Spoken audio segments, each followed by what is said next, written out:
Seja muito bem-vindo a mais um episódio do Com Relação ao Direito. Eu sou Evelyn Guerra e aqui a gente discute nossas relações interpessoais dentro da família, relacionamento amoroso, no mercado de trabalho, mas aquilo que não está na CLT e não está no Código Civil. Hoje o nosso assunto é vida pet. E eu tenho ao meu lado Ednei Horácio, que é formado pela Uniso. Ele também cursou curso de adestrador, dog walker, ele é estudante do bem-estar animal e pós-graduado em comportamento animal pela PUC Minas. Muito obrigado de aceitar estar aqui hoje, Ednei. Eu que agradeço o convite, para mim é sempre um prazer falar sobre bem-estar animal. O animal, o pet, que está cada vez mais inserido, né, dentro da nossa vida. E aí eu começo aqui falando de um clamor da sociedade mesmo, porque hoje, dentro do direito, o pet, ele é considerado coisa. Então, ele está ali dentro do direito à propriedade, né? Então, a gente tem um bem imóvel, que é uma casa, por exemplo, e um bem móvel, que seria o pet, né? Na categoria até semovente, que é um bem móvel que se movimenta. Então, existe um clamor da sociedade para a gente começar a discutir essas relações pet dentro do direito de família, por exemplo. Você que trabalha com isso, comportamento animal, tá junto das famílias, dos tutores, o que você percebe com relação a esse comportamento dentro das famílias? Bom, a relação que a gente tem com os nossos cães de uns tempos para cá mudou muito. E pós-pandemia, acho que um pouco mais, né? Então, o cão, especificamente, né, o animal que eu trabalho, o cachorro, ele é sim considerado um membro da família. E o próprio animal se enquadra e ele se enxerga como fazendo parte daquela família, mas não necessariamente como a gente imagina, que às vezes as pessoas acham que existe alguns comportamentos de dominância, que ele quer ser o chefe da matilha, e isso é tudo achismo.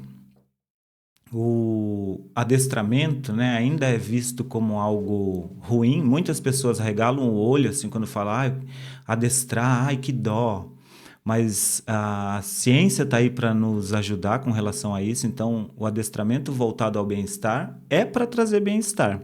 Não só para o animal, mas para a família multiespécie, que é dessa forma que é chamada hoje, né? Então, as famílias têm gatos, cães, pássaros, tartarugas. E o animal, o cachorro, ele é capaz de se sentir bem numa família multiespécie. E daí, para que isso aconteça, é necessário uma série de identificações, ver como é a realidade daquela família, daquele indivíduo. Com essa mudança do nosso comportamento com relação aos cães, muita coisa está acontecendo. Daí, assim como muitas coisas na nossa vida, a gente precisa tentar achar um equilíbrio. Porque a gente não pode ser permissivo a ponto de deixar o cachorro fazer o que quiser, mas a gente não pode ser punitivo a ponto de fazer com que aquele indivíduo sinta medo do próprio ambiente onde ele vive ou da própria família. Certo. E quando a gente traz o pet, né, o cachorro, para o direito de família, isso significa dizer, por exemplo, num divórcio, quem que vai ficar com esse cachorro, né? Hoje, no divórcio, a gente não tem a guarda do pet, né? A gente não tem... Na verdade, a gente tem até algumas decisões que estabelecem que um dos cônjuges pode visitar aquele pet, né? Daí eu vou chegar lá na minha pergunta para você, se isso vai fazer diferença na vida do cachorro, por exemplo, ou não. Mas a pensão alimentícia, a gente ainda não tem isso estabelecido no direito. Algumas decisões já chegaram até o STJ, a tribunais superiores, e até hoje não foi reconhecido. Por mais que a gente saiba que tem um gasto, quem vai ficar com aquele pet, dependendo da raça, vai ter um gasto, né? E às vezes o casal ele vai adquirir junto aquele bicho e vai ficar só para uma pessoa que vai ter gasto. E mesmo esse gasto que vai ficar para um só, ainda a gente não tem reconhecido na justiça que ele pode ser cobrado efetivamente, porque a gente tem algumas decisões de guarda. E aí eu queria te perguntar, no caso de uma separação, por exemplo, existe algum impacto na vida desse cachorro?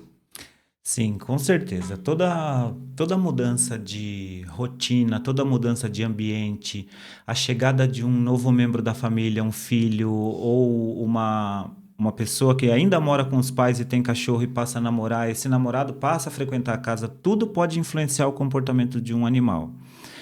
O comportamento, na verdade, é o reflexo do ambiente e de uma genética, no caso do cachorro. Canis lupus familiaris, que é o nome científico, que vem do lobo, que é o Canis lupus, que não é mais um lobo, mas dentro do cachorro ainda existe um predador. Então, tem muitos comportamentos ali dentro que são herança desse lobo, né? E o ambiente hoje onde eles vivem foge do ambiente natural dessa, vamos dizer assim, ancestralidade. E daí o ambiente influencia no comportamento. Então, sim, se um casal se separa e os cães vão viver só com um, eles podem sim se sentir. Saudade é um sentimento mais de humano, mas eles vão sentir falta, porque faz parte da rotina dele. Então, tirou isso, pode alterar comportamento. Até o comportamento Sim, pode mudar. Olha sim. só, e você falou da ancestralidade, né? E eu lembrei ali de um cachorro grande, pensando no lobo. Mas não, né? E aí logo eu lembrei da figura do Pinscher, que tem ali essa ancestralidade aflorada também, né? E aí falando sobre comportamento agressivo e desobediência, com relação ao direito, o tutor desse cachorro que for agressivo, ele pode responder uma indenização por danos morais, danos materiais de algum prejuízo que esse cachorro cause a alguém, né? E também a gente tem dentro do direito o dano estético, muita gente não sabe, mas, por exemplo, se o cachorro morde alguém e deixa ali uma cicatriz, além da indenização por dano moral, dano material dos cuidados médicos, também tem o dano estético, que a pessoa pode ficar com uma cicatriz, né? Então, isso tudo dá direito a uma indenização. E aí, o que eu queria saber de você, tem como a gente perceber que esse cachorro, ele tá num comportamento que ele não pode fazer um passeio, por exemplo? Como perceber esse comportamento e se tem alguma solução? É assim, para tudo tem uma solução. Tudo dá para se melhorar. Normalmente o comportamento agressivo ou o comportamento reativo, que é aquele cão que está passeando e está latindo, está incomodado ali no ambiente onde ele está, isso é a ponta do iceberg, normalmente. Culturalmente, passear com cães é para trazer bem-estar. Mas alguns cães, você já deve ter percebido que alguns cães não se sentem bem ali. Estão latindo, estão inseguros, se sentindo inseguros em determinados ambientes. Aquilo normalmente é a ponta do iceberg. Tem muitas coisas abaixo para se melhorar. Daí envolve treino, envolve habituação, envolve saber a rotina daquele cão, envolve saber como a família se comunica com aquele indivíduo que não fala a nossa língua, apesar de muitas pessoas acharem que entendem, né? Mas eu falo com ele, ele vira a cabecinha. Não entende? Entende, mas não da forma que a gente gostaria que entendesse. Então, se você chega para o seu cachorro e ele fez algo que não é normal de ser feito, e você dá um sermão nele lá, e na hora que seu pai chegar, eu vou contar para você e tal. Ele não vai entender essa complexidade. Ele vai entender o tom da sua voz, a expressão facial. Eu brinco que os cães são pós-doutorado nos tutores, porque eles observam os tutores a todo momento. Tudo que eles precisam vem dos tutores. Então, eles ficam ali, observando. Então, se a Evelyn um dia chega meio cabisbaixa na casa dela, porque ela teve muitos problemas, o cachorro da Evelyn vai... Opa, minha mãe está... Hábito de falar mãe, tá? Ah, sim, mas sou mãe de pet e mãe de gente. Opa, algo aconteceu. E eles percebem pela repetição. Mas ele sabe que fez errado. Não necessariamente ele sabe que fez errado. Ele sabe pelo comportamento que a família está tendo. de falar bravo, de apontar o dedo, de franzir a testa.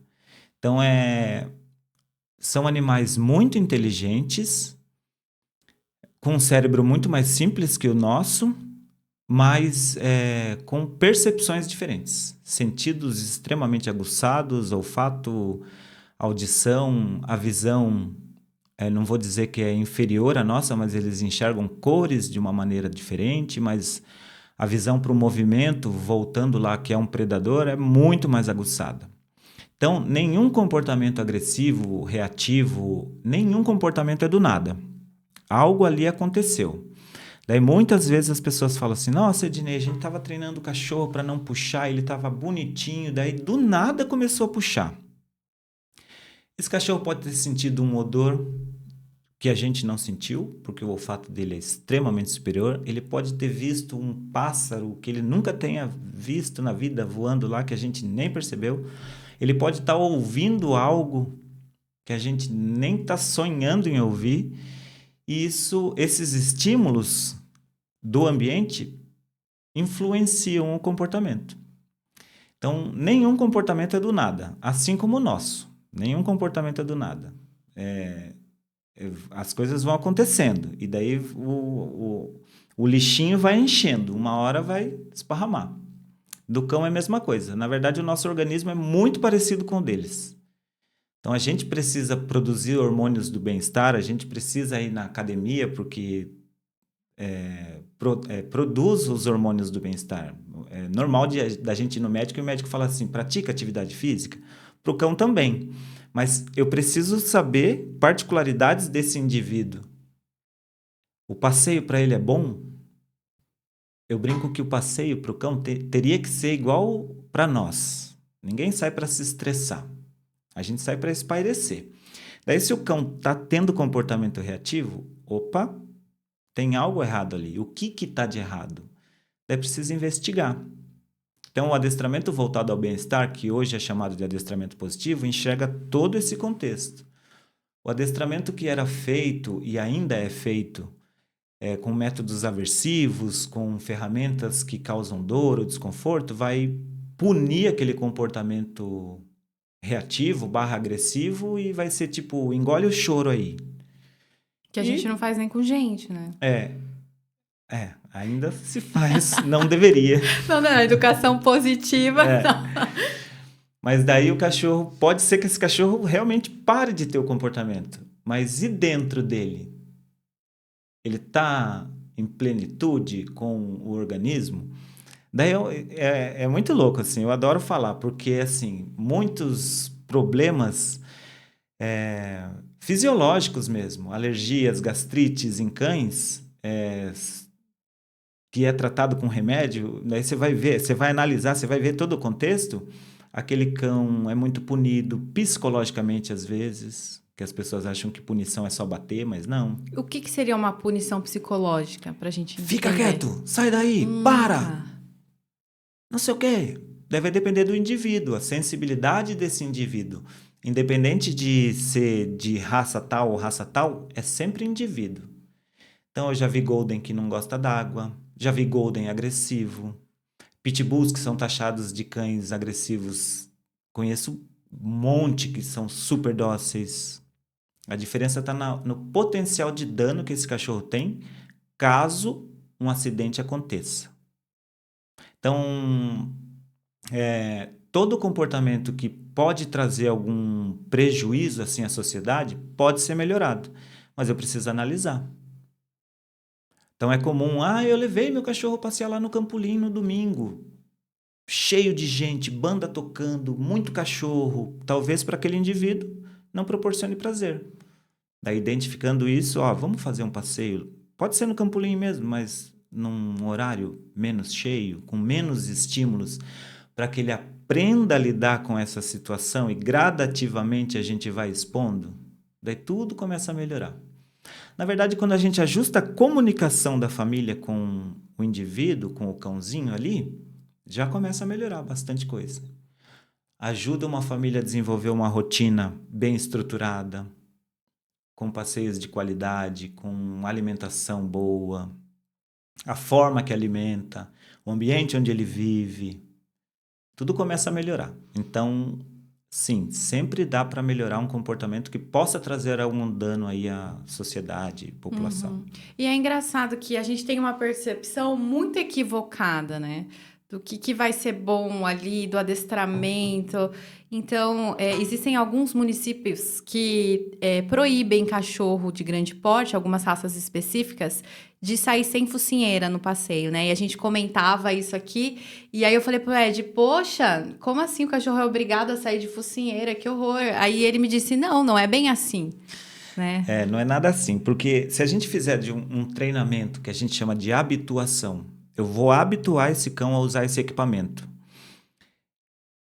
Eu adoro passear com um cão de focinheira. Mesmo que ele não tenha comportamento agressivo. Já ajudei famílias a treinarem pitbulls que não tinham comportamento agressivo, mas a família queria. Eu quero passear com meu cão de focinheira. Eu acho lindo. Mas qual equipamento eu vou usar? Não é a focinheira de contenção que se usa numa clínica, às vezes, que tampa o focinho do cachorro, que ele não consegue arfar, respirar de uma maneira saudável no passeio. É uma focinheira que ele consegue até beber água. E por que eu falo que eu gosto de passear com um cão de focinheira? Porque ninguém vai, entre aspas, atrapalhar o passeio de um cão que está com um equipamento que é para prevenir uma mordida. Então, as pessoas são muito invasivas. Nós, enquanto primatas, é tudo querer pegar, tato, abraçar, beijar. O canídeo não é assim. Nossa, eu fico pensando no Golden, que você falou que era agressivo, que é um cachorro que as pessoas já chegam. Sim. E daí filhotes, né? Pinscher, tem os memes, 50% tremedeira, 50% ódio. Por que a maioria deles é assim? Conheço Pinschers que são super tranquilos. Existe? Existe. Porque é muito pequeno.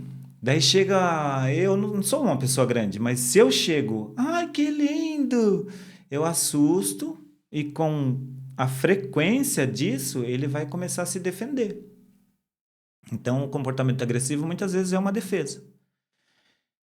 Daí, um cão de focinheira, quem que vai querer passar a mão num cão de focinheira? O passeio para esse indivíduo é muito mais tranquilo. Ninguém invade. Olha só, nunca imaginei. Ele vai cheirar o matinho, ele vai fazer o xixizinho dele, vai fazer o cocô. Então, ele vai expressar comportamento natural, que faz com que o organismo produza todos os hormônios que precisam ser produzidos. E ele vai ter um dia super tranquilo. Nossa, faz muito sentido mesmo. Total sentido. Mas nem todos levam isso em consideração, né? Ainda é visto como mas ele tem que saber, ele tem que lidar. Enfim, a gente brinca, a gente que é dessa área, que trabalha com adestramento positivo, a gente brinca que a gente é formiguinha, plantando essa semente para que cada vez fique melhor. Então, capital, São Paulo, é muito mais difundido. Aqui ainda existe um certo... Aqui, né, no interior de São Paulo, Sorocaba, apesar de ser uma cidade grande, é uma cidade com cultura interiorana. Sim. O adestramento ainda é visto assim, de correção, não de habituação ou de dessensibilização. O cão está sensível a algo, eu vou fazer um trabalho de dessensibilizá-lo. E para que isso aconteça é um processo. Não é amanhã. É um processo da mudança comportamental, que em alguns casos a gente chama de terapia mesmo. Em alguns casos também a gente precisa de medicação. Que existe hoje o médico veterinário comportamentalista, que também é chamado de psiquiatra canino, que vai receitar ali um ansiolítico, vai depender de... Caramba! Sim, eu ajudo várias famílias que tomam medicação para a mudança do comportamento. E você percebe na prática esse comportamento melhorado. Sim. Mas assim como para nós, não é só tomar medicação. Tem que ter a mudança na rotina, no convívio, na comunicação da família. Não é só medicação. Então, tenho vários conhecidos que tomam medicação para ansiedade, mas também tem acompanhamento de psicólogo, né? Para o cão é a mesma coisa. Daí entra o adestrador positivo, o médico veterinário comportamentalista e a família. Daí vira um time mais amplo. Normalmente é o comportamentalista, com a família. Mas em casos específicos, entra ali uma medicação, que ainda é muito mal vista, porque acham que vai dopar aquele cão. Na verdade, é só para ele se sentir mais calmo. Nenhuma mente ansiosa consegue aprender. Uhum. Então, essa medicação vai ajudar ele a se sentir mais calmo e vai gerar aprendizagem. Por isso, tem que ser conciliado com treino. Porque ele vai conseguir aprender. Que em muitas situações ele está ali. A mente está lá em cima. Só está reagindo. Uau, uau, uau, uau. Nessa hora, você pode pôr uma picanha na frente dele. Ele não vai conseguir pegar. Porque é mecanismo do cérebro. Igual ao nosso cérebro. Se você está muito focada num trabalho lá, tem que escrever uma dissertação, enfim. O seu cérebro desliga a sua sede, desliga a sua fome. Você vai. Só foca naquilo. Então é parecido com essas situações. Nossa, muito interessante. E a gente falando aqui do cachorro, né? Ocupando espaço mesmo, né? Tendo até ocupando o espaço do veterinário especializado ali. Falando agora de espaço físico mesmo. Serão duas perguntas em uma só. Esses dias hoje, né? Eu vi um tweet, que eu sou muito ali do Twitter, e uma querida, que é como as pessoas se chamam no Twitter, falando assim que ela estava num bar esses dias e que as pessoas precisam parar de levar os pets em lugares que não são considerados apropriados, aquele cachorro. Então ela falava assim: eu estava num bar e eu tive que ficar... eu precisei ali ficar me policiando para eu não pisar na pata de um Shih Tzu, que não era para estar ali. E as pessoas precisam entender que não dá para levar um cachorro num bar, que é um ambiente que vai ter pessoas alcoolizadas. Um cachorro pequeno, ele pode se machucar. Então, eu queria que você falasse um pouco disso, se realmente a gente precisa ver onde que a gente está levando os cachorros, ou se sim, é legal essa cultura da gente estar inserindo eles cada vez mais nas nossas vidas. E também sobre os espaços que a gente tem hoje na cidade, os cachorródromos. Como que isso pode ser usado em benefício real? Porque o risco ali de dar algum problema é grande também, imagino. Então, primeiro a pergunta do espaço do bar e depois os cachorródromos. Tá. Tudo precisa ser muito bem avaliado, né? Qual é a realidade daquele cão? É óbvio que as pessoas têm que ter bom senso. Então, uma espécie que tem uma audição extremamente superior à nossa, está num ambiente barulhento, opa... Eu já levei meu cachorro num evento de rock. Fiquei perto? Não. Fiquei bem longe. O meu cachorro mais velho é um cachorro super sociável. Então, ele gosta de pessoas, não vou dizer que ele gosta de cães, de brincar com cães, mas ele interage, não tem comportamento agressivo, enfim. A todo momento eu levava ele dar uma voltinha, mas ele tem um treininho que a gente chama de place, que é ele ficar no lugarzinho quietinho. Então ele aprendeu a relaxar. Daí põe ele no tapetinho normalmente, fica ali calminho, gosta de estar com a gente. Leva em todo lugar? Não. Naquele dia específico, a minha outra cachorra precisou ser internada e a gente já tinha esse evento para ir, minha esposa e eu. Vamos levar o Skip? Vamos. Levamos, mas chegou lá, a gente avaliou o local e ficamos longe da banda. E como eu falei, ele é um cão sociável. Ficamos muito tempo? Não. Então, tudo precisa ser avaliado. Então, esse cão que estava nesse bar aí, que a menina tweetou, como ele estava se sentindo?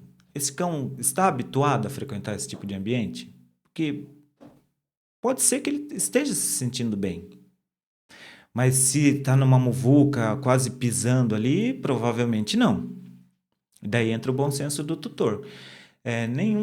Nenhum cachorro toma decisões. Todas as decisões da vida de um cão são tomadas pelo tutor. Essa pessoa tinha essa instrução? Ela sabe realmente se o cachorro dela está se sentindo bem? Porque, ele fica quietinho. Mas ele está quietinho por medo ou ele está quietinho porque ele está acostumado a ficar quietinho? Então, tudo é uma questão de bom senso. Só para complementar um pouquinho. Eu tive a oportunidade de fazer uma viagem para fora. e eu fiquei encantado de ver a relação que as pessoas têm com cães em alguns países. É diferente, o brasileiro é acalorado, o brasileiro é, ai, que linda! Cara, eu vi cãezinhos sendo treinados em parques assim, não sei se era um treinador realmente ou se era a própria família. Existem programas de educação para cães na Canadá, na Europa, que são chamados as puppy classes. Então, é cultural lá. Pegou um cachorro filhote, você já matricula nas puppy classes.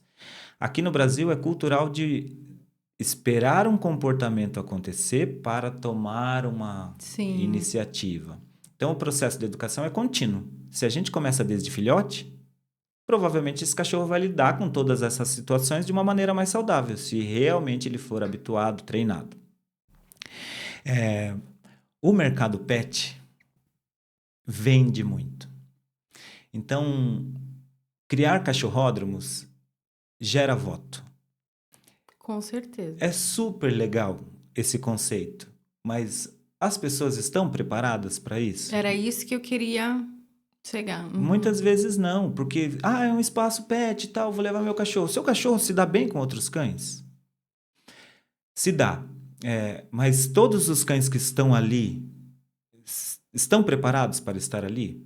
Muitas vezes não. Sem contar que às vezes eu tomo cuidado com o meu cão, você provavelmente toma cuidado com o seu cão. Os cães que estão ali estão vacinados? Tem o vermífugo, tem o carrapaticida, que pode passar um para o outro? Só que a galera não tá nem aí. E vai. E acontece muito, assim, de se ver, né? Eu observo a todo momento cães. Faz parte da minha realidade, né? Então, às vezes, aqui em Sorocaba tem vários cachorródromos. Daí você vê, eu já vi a pessoa abrir a portinha, soltar o cachorro e sair. Nossa. Ou então fica lá o cachorro correndo sozinho, tal, no celular. Pá. Eles são animais sociáveis, eles querem estar junto, né? Então, vou levar meu cachorro no cachorródromo, mas eu vou ter uma interação, vou brincar. E é uma maneira bacana para muitas pessoas proporcionar essa liberdade para eles. Mora em apartamento, mora numa casa que tem o quintal muito pequenininho, cachorródromo, super legal. Ele correr, extravasar energia. Mas tem todas essas coisas que eu falei, né? Qual mais cachorro tá lá? Teve um episódio, se eu não me engano, o ano retrasado, de um pet place num condomínio aqui de Sorocaba que teve um óbito, assim. Uma pessoa estava com um Yorkshire, que é uma raça pequena, entrou uma outra pessoa com um cão com potencial de dano alto e ele matou o outro cachorro. Nossa, que triste. Super triste. Por não ter conhecimento, muitas vezes, né? Eu acredito que essa pessoa não fez por mal, mas... é um lugar para cachorro estar. Mas, às vezes, o cachorro não está preparado para estar ali. Então, é muito de se avaliar mesmo e de plantar a sementinha. O que é bom? Não sei, eu preciso entender a realidade do cachorro da Evelyn. Eu preciso entender a realidade do cachorro do cliente que me contratou. Para eu entender, para aquele indivíduo ali, o que é bom. Certo. E você falou do condomínio, né? E entrando nessa seara aí de condomínio, que hoje a gente tem muita briga no grupo do condomínio, né? O meu pega fogo, assim, ainda mais se o assunto é cachorro. E aí, inclusive, construíram lá um cachorródromo esses dias para separar as crianças dos pets, né? E aí a gente realmente não teve nenhuma conversa entre os condôminos de como vai funcionar os cachorros soltos ali. E a gente tem vários tipos de cachorro dentro do condomínio, enfim. Antigamente se discutia se o condomínio ele pode proibir a pessoa de ter o pet dentro de casa, ainda mais apartamento, né? E aí foi decidido que não, o condomínio ele não pode proibir o condômino de ter dentro da unidade dele um cachorro, por exemplo, porque como a gente disse no começo, é considerado coisa, né? Então, a Constituição hoje ela garante o direito à liberdade.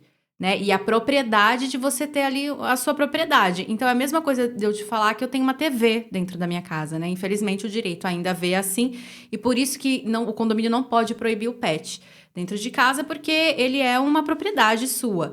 Lógico que aí a gente vai depender do bom senso, né? Então, ruído, mau cheiro, aí sim pode ser punido, né? E também nos espaços em comum ali, as áreas comuns, alguns condomínios podem sim falar que aquele cachorro ele precisa sair no colo e não pode frequentar as áreas comuns e multar os proprietários que não vão recolher as fezes, vai deixar xixi ali. E é isso que eu queria te perguntar, se numa área comum a gente conseguiria fazer com que esse pet ele não fizesse o xixi ali, porque cocô você até recolhe, mas a questão do xixi com outros cheiros, é possível a gente conseguir? É possível, mas vou dizer que é um tanto quanto difícil, assim. Eu acho que recentemente uma cliente me mandou uma mensagem: Ednei, proibiram de descer com o cachorro. E como que eu vou conseguir que o meu cachorro não faça xixi? No apartamento ele já não faz. Então ela tem que descer várias vezes para que ele faça. E daí o condomínio proibiu. Daí no colo o cão não vai fazer, né? Muito, só se ele estiver muito apertado que ele vai fazer xixi no colo. Então, avaliar novamente essa situação. Se eu descer com ele no colo até a saída do condomínio e lá na rua ele fizer, seria uma solução? Seria. Mas e se eu criar e conversar, ir numa reunião de condomínio e explicar dessa forma que talvez eu esteja explicando aqui? Será que as pessoas não iam... Ah, putz, dá para ser.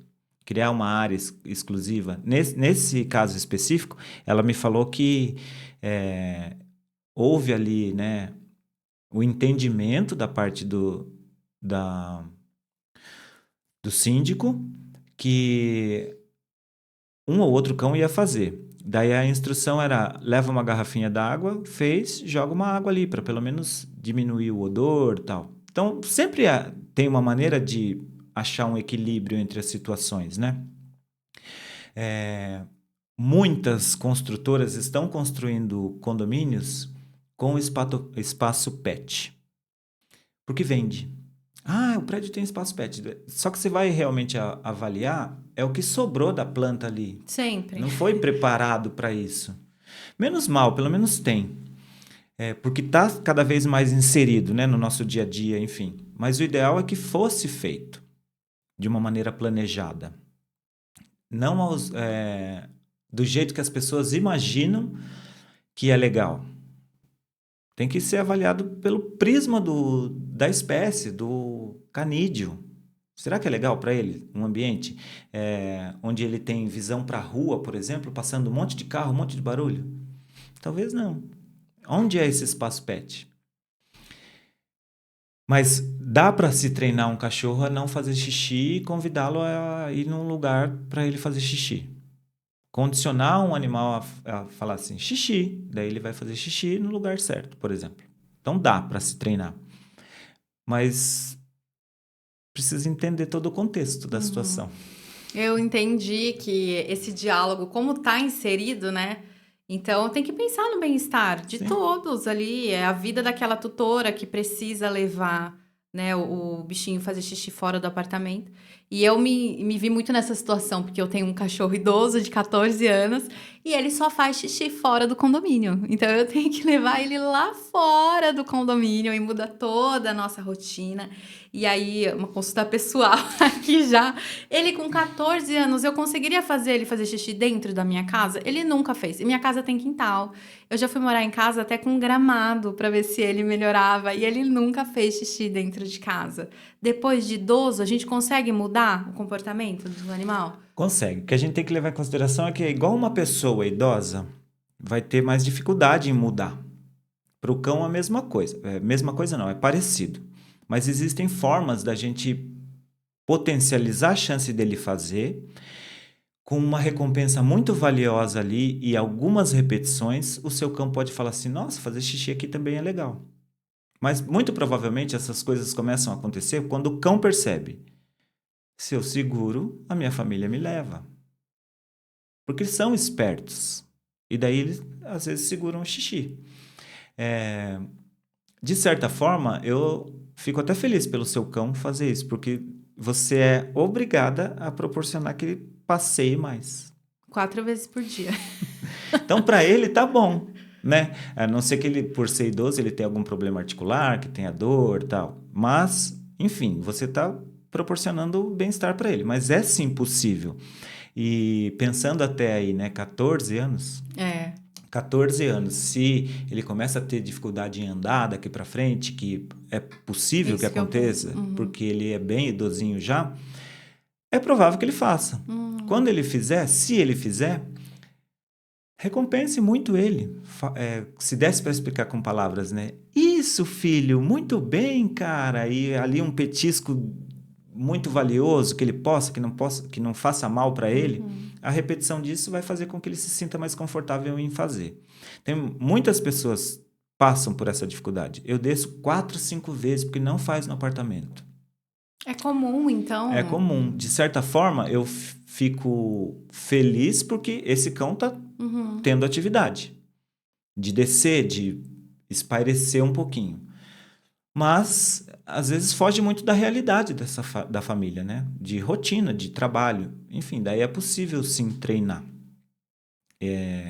Com recompensas, com estratégias para potencializar a chance dele fazer e haver ali uma recompensa valiosa e o cão comece a se ligar. Opa, quando eu faço aqui eu ainda ganho um petisquinho, por exemplo. Tudo precisa de repetição.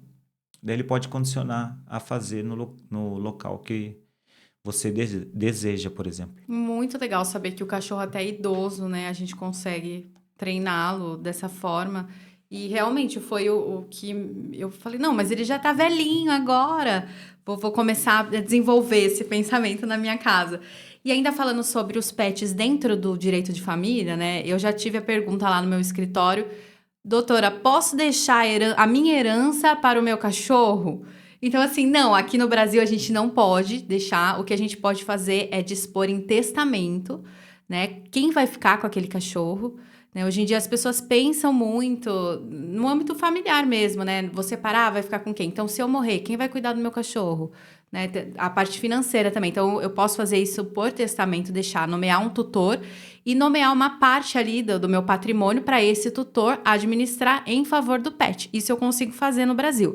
Esses dias eu li uma notícia, acho que da China, uma chinesa que faleceu, deixou lá milhões de dólares, excluiu os filhos. Eu não sei qual é a sucessão, a linha, né, de sucessão da China, não sei o direito chinês, aqui a gente não pode. Mas lá, sim, a notícia dizia que ela excluiu os filhos e deixou para os pets. Claro que nomeando um tutor que vai administrar aquela herança, e se for ali visto que o tutor não está usando em favor dos pets dela, com certeza vai responder na justiça. E aí o que eu queria chegar é no luto. Se o cachorro ele pode passar por um luto, de perder ali um tutor, e também no nascimento, que você comentou, né, no começo, chegou alguém novo na família, nasceu um bebê ou perdeu alguém, como que a gente pode diminuir essa mudança drástica na vida de um cachorro que está inserido numa família? Tudo tem que ser pensado antes do acontecimento, né? Por exemplo, assim, ó, já ajudei famílias que estavam grávidas a treinar o cão àquela situação. Daí eu vou pegar uma boneca e vou simular realmente que é um bebê já, vou treinar esse cachorro para que ele não pule na criança.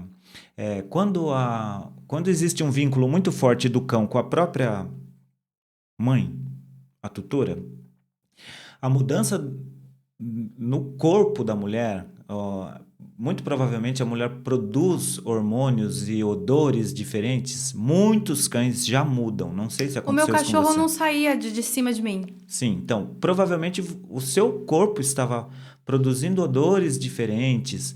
Você mudou a forma de agir, sua barriga começou a crescer. Daí vai depender muito de cada indivíduo. E daí eu preparo esse cão para essa situação. Daí eu me lembro que uma vez eu ajudei uma família a treinar um labrador que era muito agitado, Mas no quarto do bebê que ia nascer, a gente fazia um treininho de relaxamento. Então, ele aprendeu que naquele ambiente era para ele ficar calmo.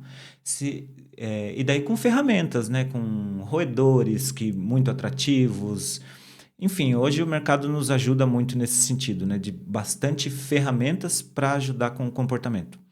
Então, esse cachorro aprendeu a se comportar naquele ambiente. Eu falo comportar entre aspas porque o comportamento de um canídeo não é o comportamento de um humano. Então, muitas pessoas falam, não sabe se comportar.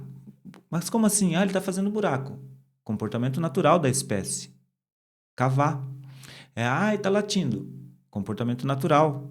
Cães latem. Se está latindo exageradamente, tem algo errado. Uma coisa que eu adoro falar. Cachorro é de verdade. Cachorro é de verdade. Se ele não gosta, vai depender da situação, ele vai te morder. Se ele está desconfortável, ele vai avisar. E às vezes as pessoas não conseguem ter essa leitura e por falta de entendimento, muitas vezes, né? Ele não está se comportando, ele é mal educado. A gente só pode considerar um cão educado um cão treinado. Ele não obedece, mas ele foi treinado para obedecer. Não vem de fábrica. É igual uma criança. É todo um processo de educação. E aprendizagem. Isso. E aprendem das mesmas formas que a gente. Por observação, por tentativa e erro. Muitas pessoas castram o cachorro para que ele não erga, o macho, né? Para que ele não erga a patinha. Eu vou castrar antes dele aprender a erguer a patinha. Ele pode aprender a erguer a patinha depois, de ver um outro macho, mesmo castrado. A castração vai inibir alguns comportamentos. Castração não resolve o problema de comportamento. Mas, infelizmente, a grande maioria dos médicos veterinários não entendem de comportamento. Eles não aprendem isso na faculdade. Daí vem muito do achismo, do que os outros lá atrás falavam. Daí existem estudos que provam, né, que mostram hoje a castração realmente previne problema de saúde? Depende muito. Depende da... É mais uma qualidade de vida. Igual pra gente. Quem vai viver mais? Uma pessoa que cuida mais da saúde, que se alimenta bem, que tem bons hábitos. Então, no animal, em teoria, é a mesma coisa. É sempre o olhar da sociedade para uma espécie que está muito inserida no nosso dia a dia, mas que não é da nossa espécie. Não entende palavras igual a gente gostaria que entendesse. Perfeito. E para quem quer ter um pet, o que essa pessoa ela tem que observar? O que você aconselha? Muito raramente as pessoas procuram antes mesmo de ter um pet. Daí é preciso avaliar como é a rotina dessa família. Essa família vai conseguir se dedicar realmente? Quantas horas esse cachorro vai ficar sozinho por dia? Não é saudável que fiquem muitas horas. Qual a raça que essa família quer? Porque se você der um Google lá, eu quero um cão inteligente, Border Collie. Eu não teria um Border Collie. Amo de paixão, adoro treinar. São extremamente inteligentes, mas são cães que foram desenvolvidos para pastorear por horas. Então é um nível de energia muito alto, que poucas pessoas, poucas famílias conseguem fazer esse cão gastar energia de verdade.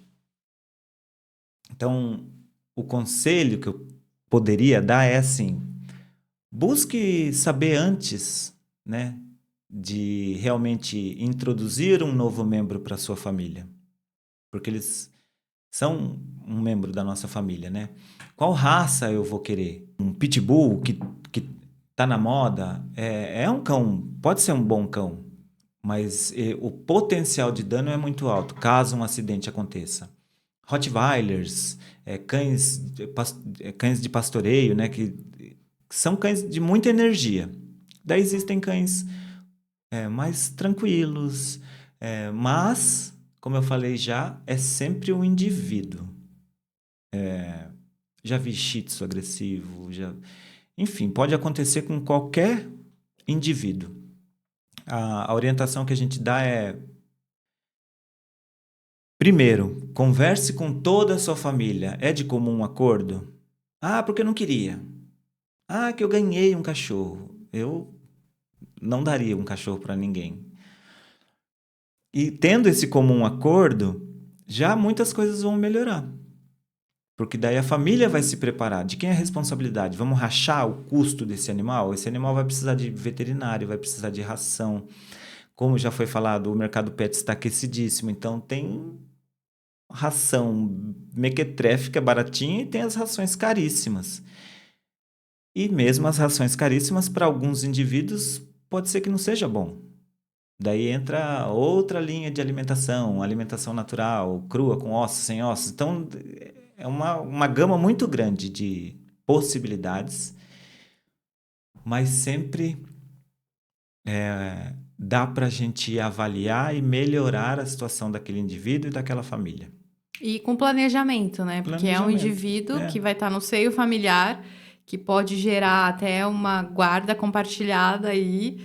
E então é isso, é pensar antes, planejar, ver o ambiente que você está inserido. Sim. E se pesquisar, a gente consegue dar uma melhor qualidade de vida. Escolher, eu tenho um espaço pequeno, escolher uma raça que vai se adequar àquele espaço. Isso tudo é possível. É possível. Com planejamento. Sim. O grande problema é que internet hoje é terra de ninguém. É verdade. Então, se você pesquisar lá, vai ter o cara que vai estar falando uma coisa, vai ter o cara que vai estar falando outra. Então, busque profissionais que estão realmente voltados ao bem-estar, que estão preparados para isso, que não estão pensando só em... Óbvio que todo mundo precisa de dinheiro, mas não é só isso. É de encarar e olhar aquela situação que você está fazendo bem, e, óbvio, ganhando o seu dinheiro ali, mas proporcionando bem-estar. Então, espaço não é tudo para um cachorro. Eu já vi uma raça que ficou bem famosa no filme do Mel Gibson, Mad Max. Sei. É uma raça australiana, é um boiadeiro. Eu já vi um boiadeiro australiano que vivia num ambiente gigante e estava extremamente estressado, porque a família achava que só por ele estar naquele lugar estava bom. É o cachorro do Mad Max, ele precisa de um espaço enorme. Então, não necessariamente. Ele pode viver num ambiente menor, mas essa família vai conseguir proporcionar que ele gaste energia de outra forma, com passeios mais longos, com treino, com atividade física, mental, social, que são animais sociáveis. Então, é todo esse contexto para que alcance a harmonia, que é o propósito do adestramento voltado ao bem-estar, né? É levar a harmonia para a família multiespécie. E essa harmonia muitas vezes vai fazer com que mexa ali, ache um equilíbrio. Putz, mas meu horário é muito justo, tal. Dá para você acordar meia horinha mais cedo para proporcionar bem-estar para o seu cachorro? A gente vai achando meios de melhorar todo esse convívio. Eu sou suspeito em falar de cachorro, eu adoro, mudou minha vida, vejo que muda de muitas pessoas, o quanto eles mexem com a nossa emoção. Essa pessoa aí da China excluir os filhos e colocar o cão, né? Então, a gente vive numa sociedade imediatista e o cachorro não é capaz de cobrar, ele só proporciona. Então, a gente se apega muito a esse bicho. E daí eu vou tentar achar equilíbrio. Eu não vou poder ser permissivo demais, mas eu não preciso punir. Eu vou educar. Sim. Daí esse é o propósito de todo profissional que realmente trabalha voltado ao bem-estar desse animalzinho que é fantástico. Foi ótimo, Ednei. Obrigada de você estar aqui, agradeço. Passando tanto conhecimento e informação pra gente que, como você mesmo falou, o senso comum ainda tá muito pobre dessas informações. Sim. Que realmente levam o bem-estar, né, de um jeito que só realmente é com palavras, é trabalho de formiguinha pra gente entender o que realmente o cachorro precisa e qual que vai ser esse bem-estar. Deixa suas redes. Se vocês quiserem me encontrar, meu nome é Ednei Horácio, tenho o Instagram da empresa também, que é Audicasa Capacitação e Treinamento. O Audicasa é composto por uma gama de profissionais voltados ao bem-estar, então tem toda uma equipe, toda uma estrutura para realmente avaliar as individualidades e conseguir proporcionar bem-estar. Tá ótimo, obrigada. Eu que agradeço. E para você que ficou com a gente até o final, muito obrigada e vejo você no próximo episódio. Tchau, tchau.